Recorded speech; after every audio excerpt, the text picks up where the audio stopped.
जहाँ से समस्या के समाधान होना चाहिए, अगर समस्याएं वहाँ से शुरू होती हैं तो मामला गंभीर है। महर्षि रमन कहते हैं कि धर्म आधार होना चाहिए, और अगर आधार ही गड़बड़ा जाए तो मामला गंभीर हो जाता है। कुरान में कहीं नहीं लिखा है कि भीख मांगना है या भीख देना है। सारे धर्मों में कर्म की प्रधानता है। कुछ लोगों में बड़े बनने की तमन्ना, तो कुछ लोगों में उनको बड़ा बनाने की ख्वाहिश पूरा करने की इच्छा, दोनों साथ साथ चलती है। आप दान देने के लिए उतावले हैं कि मैं बड़ा हूँ, मैं इतना पैसा दान दे सकता हूँ, तो मैं आपके पास आऊँगा कि हमको दो। आपको लगेगा कि हम भीख मांग रहे हैं, लेकिन होता इसका उल्टा है। आप अपना ईगो सेटिस्फाई, अपना अहं तुष्ट करते हो कि मैंने दिया, मैं बड़ा आदमी। तो कई मामलों में भिखारी भीख न मान के देने वाले को अनुग्रहित करता है, उस पर उपकार करता है कि मैंने तुमको बड़ा बनने के लिए एक मौका दिया कि तुम अपने को बड़ा समझ सको। तो ये जो बड़े बनने की तमन्ना है, चाहे हिंदुओं में हो, चाहे मुसलमानों में, या किसी भी धर्म में, ये खतरनाक है। ये भिखारियों की संख्या बरकरार रखे है और उसको इजाफा करे। तो पहली चीज कि हम भी वही खुदा के बंदे हैं, इसके सामने बड़े बनने की क्या इच्छा और किस लिए।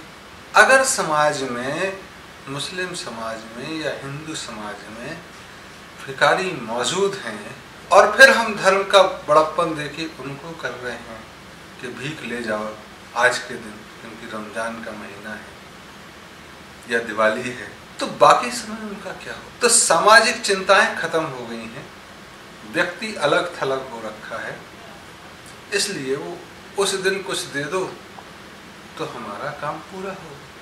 तुमने देखा होगा कि जब परीक्षाएं आती हैं तो मंदिरों में प्रसाद बढ़ जाता है। भगवान हमको दे दो, नंबर दे दो तो इतने का प्रसाद चढ़ाएंगे, हमारी नौकरी लगा दो तो इतने का करेंगे।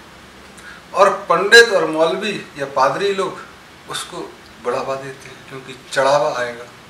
बढ़ावा नहीं देंगे तो चढ़ावा नहीं आएगा, फिर दिक्कत हो जाएगी। तब देखोगे कि धार्मिक स्थानों पे जहाँ पूजा के लिए आना चाहिए, वहाँ लोग भीख मांगने आते। कोई थोड़ी सी भीख कि हमको नौकरी दे दो, कोई कहता हमारी शादी करा दो, कोई हमारे बच्चे की शादी करा दो। धन्यवाद देने तुम देखोगे कि धार्मिक स्थानों पे जाने वाले कि भगवान आपका बहुत बहुत धन्यवाद, आपने हमको सब कुछ दिया। इसके लिए कितने लोग जाते हैं।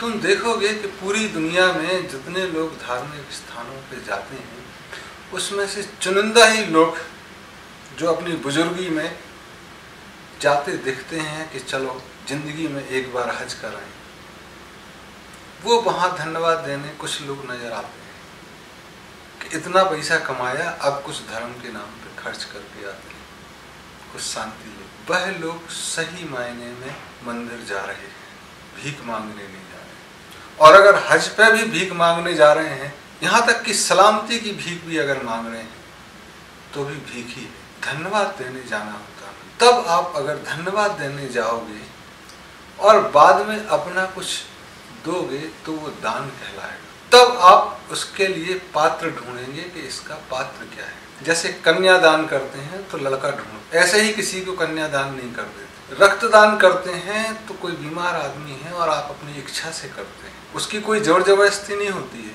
ना वो हाथ फैलाता है। आप कहते हो कि एक बार रक्तदान कर देते हैं, फिर 15 दिन में बढ़ जाएगा, बराबर हो जाएगा। या ये बेटी इतने प्यार से पाली है, अब इसका भविष्य अच्छा होना है, एक उत्तम सा वर दे के कन्यादान कर दें। तो उसको ऐसा नहीं है कि दान करना है तो आप उसको छोड़ते हैं। आप लड़के का या लड़की का उपकार मानते हैं कि उन्होंने हमारा दान स्वीकार किया। ब्राह्मणों को जो दान दिया गया यज्ञ के बाद, वह चूंकि पहला यज्ञ राजा दक्ष ने कराया तो दक्षिणा कहलाई। तब यज्ञ पूर्ति में आपने लोगों को सहयोग के लिए धन्यवाद स्वरूप कुछ उपहार दिया, वह दक्षिणा है। पंडितों के या मौलवियों के मांगने से कुछ दिया गया भीख ही समझी जाएगी। ये पैसा चढ़ाओ पूजा हो गई, या तो व्यापार है या भीख है, ना वो दक्षिणा है ना दान है। तब अगर तुम देखोगे कि रमजान के महीने में या अजमेर शरीफ जाओगे तो तुमको लगेगा कि हम किस जमीन पर आ गए।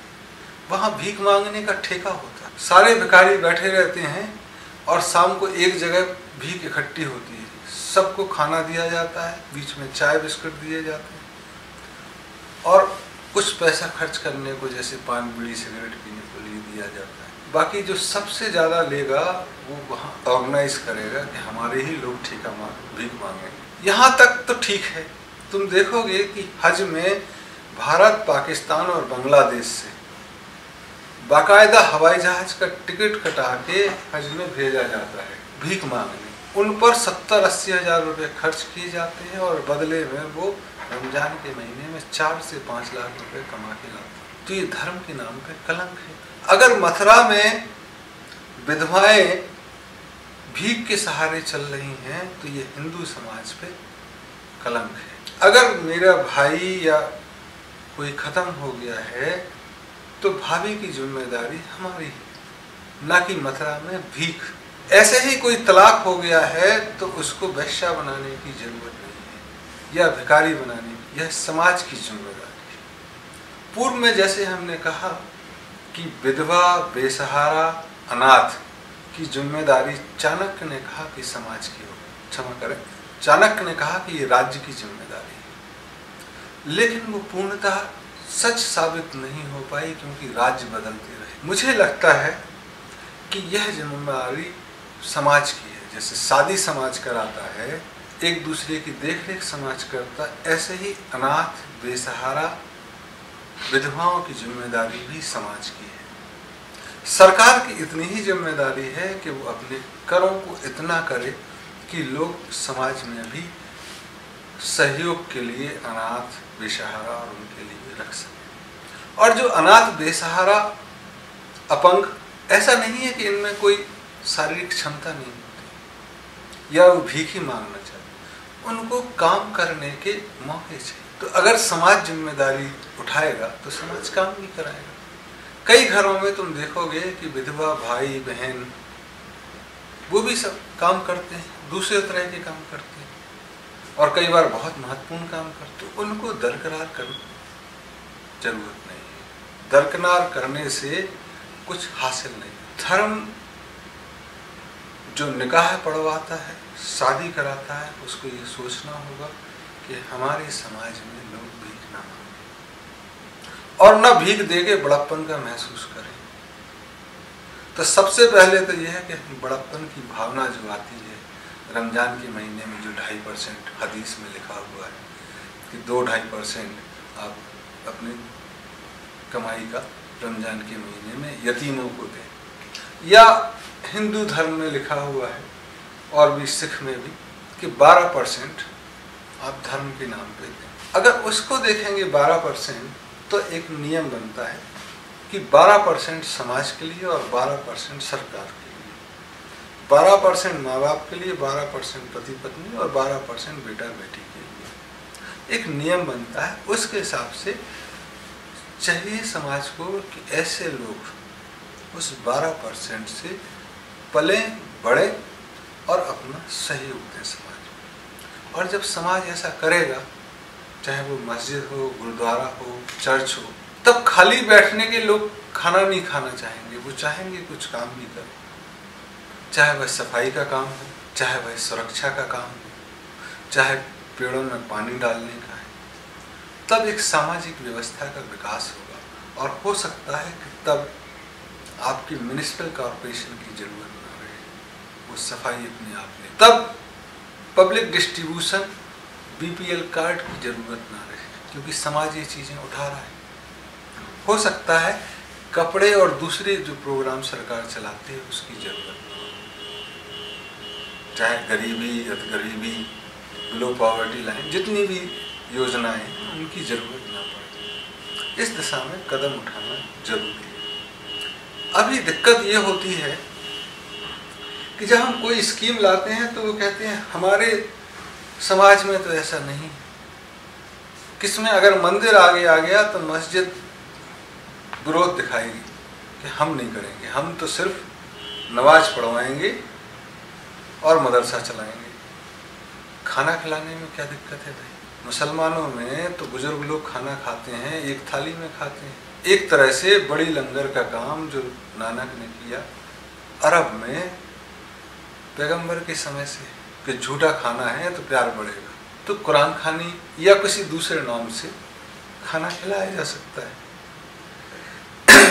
ऐसा कहाँ लिखा है कि आप उनको आरामगाह नहीं दे सकते, कि मस्जिद के बगल में अनाथ लोगों के रहने की व्यवस्था कर सकते? चर्चों में ऐसा कहाँ लिखा है कि हम अस्पताल और शिक्षा स्थल चलाएंगे और उससे पैसा कमाएंगे? वहाँ भी आप धर्मशाला बना सकते, आश्रय दे सकते हैं, मनोरंजन का केंद्र बना सकते हैं। तब आप देखेंगे कि किसी भी धर्म में ये विरोध है ही नहीं कि आप अपंग, अनाथ, विधवा, बेसहाराओं को सहारा नहीं दे सकते। अगर आप ये सहारा दे सकते हैं तो जो भीख मांग रहा है वह उसका व्यापार कहलाएगा, और अनुचित व्यापार को समाप्त करना समाज का काम, तब समाप्त किया जा सकता है। तब हो सकता है कि लोग मंदिर में धन्यवाद देने जाएं, या कोई समस्या है मंदिर जाओ, तो भगवान नहीं, भगवान के बंदे, अल्लाह के बंदे दूर कर सकते हैं। अगर एक मस्जिद के बगल में दवाखाना, एक कुरान खानी का स्थान, एक मदरसा, एक मनोरंजन, ये सब व्यवस्थाएं हैं, तो बच्चे भी मस्जिद जाना चाहेंगे, उनको जबरदस्ती ले जाने की जरूरत नहीं पड़ेगी। एक दूसरा आदमी भी मस्जिद जाना के लिए लालायत होगा कि चलो देख के आते हैं आज वहाँ। ऐसा ही मंदिर में हो सकता है, ऐसा ही गुरुद्वारे में भी हो सकता है, चर्च में भी हो सकता है। तो इन चीज़ों से जो तुच्छ है ऊपर उठ के हमको देखना होगा, तब जाके भीख की समस्या खत्म होगी, तब जाके फूड सिक्योरिटी बिल की जरूरत नहीं पड़ेगी। उसमें इतना ही है फूड सिक्योरिटी में कि आप चावल दे दिए, दाल दे दी, बनाएगा कौन? सरकार का बाप। मेरे तो हाथ पैर ही नहीं है।